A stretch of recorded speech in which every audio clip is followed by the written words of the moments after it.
ছাত্র জনতার আন্দোলনের সময় গুলিতে নিহত আজিজের দেনমোহর পরিশোধ করল বাংলাদেশ জামাতে ইসলামী। গাজীপুরে বৈষম্য বিরোধী ছাত্র আন্দোলন চলাকালে পুলিশের গুলিতে নিহত গার্মেন্টস কর্মী আব্দুল আজিজের নববধূর ১ লাখ টাকা দেনমোহর পরিশোধ করেছে বাংলাদেশ জামাতে ইসলামী।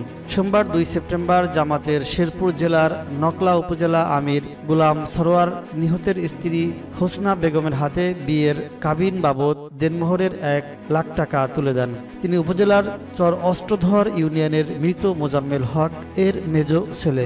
এ সময় জামাত নেতা আতিক আলম, নারায়ণখোলা কেন্দ্রীয় মসজিদের ইমাম ইমরান হোসেন সবুজ সহ স্থানীয় নেতারা উপস্থিত ছিলেন।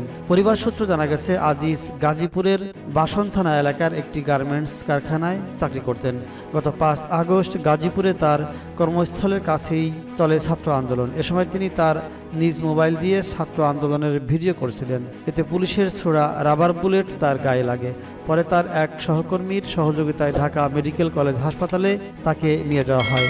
২ দিন চিকিৎসার পর গত ৭ আগস্ট আজিজের মৃত্যু হয়। পরের দিন ৮ আগস্ট জানাজা শেষে পারিবারিক কবরস্থানে লাশ দাফন করা হয়। অপরদিকে তার মৃত্যুর ১ মাস আগে গত ১ জুলাই আব্দুল আজিজের সঙ্গে পারিবারিকভাবে একই গ্রামের হোসনা বেগমের নামে এক তরুণীর বিয়ে হয়। এ সময় ১ লাখ টাকা দেনমোহর সাব্যস্ত করে বিয়ে রেজিস্ট্রি করা হয়েছিল।